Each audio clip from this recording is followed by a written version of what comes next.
Welcome to the NewsHour. President Trump said today he was unhappy with the progress of diplomacy with Iran and suggested he may, as he put it, have to use the military. That came in contrast to a statement from the mediator of the talks who said they're making progress. And that's as the U.S. has deployed the largest military presence in the Middle East in more than 2 decades. Here's Nick Schifrin.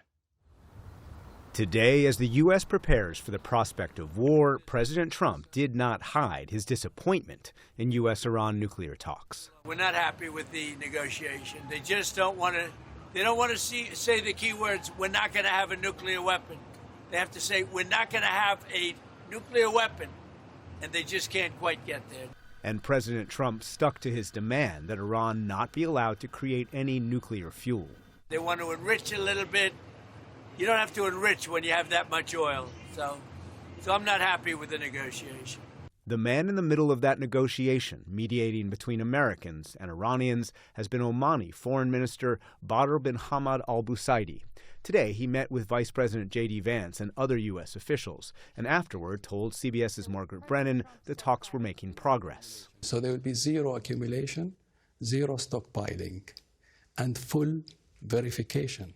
That suggests Iran has agreed not to store any nuclear fuel, but not necessarily to stop enriching entirely. Al-Busaidi also said that for the first time, Iran would agree to Americans verifying Iran's nuclear program. If I was President Trump, my only advice is just to give those negotiators enough room and enough space to really close these remaining areas that we need to discuss and agree upon. And if Israel carries out a strike, or if the U.S. carries out even a limited strike on the ballistic missiles, do you think that you could still get a nuclear deal done?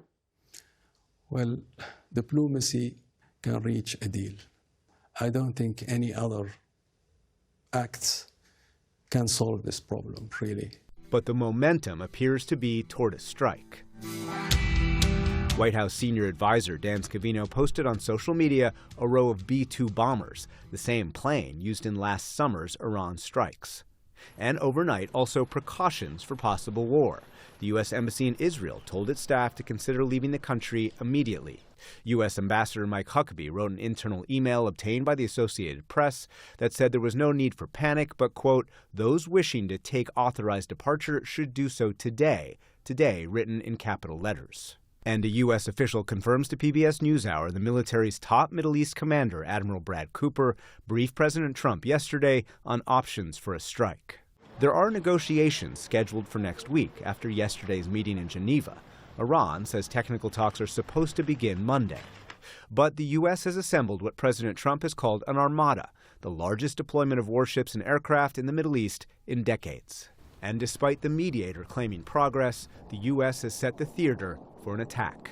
For the PBS NewsHour, I'm Nick Schifrin.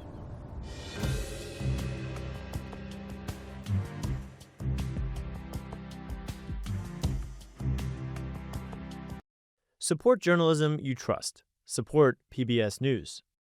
Donate now, or even better, start a monthly contribution today.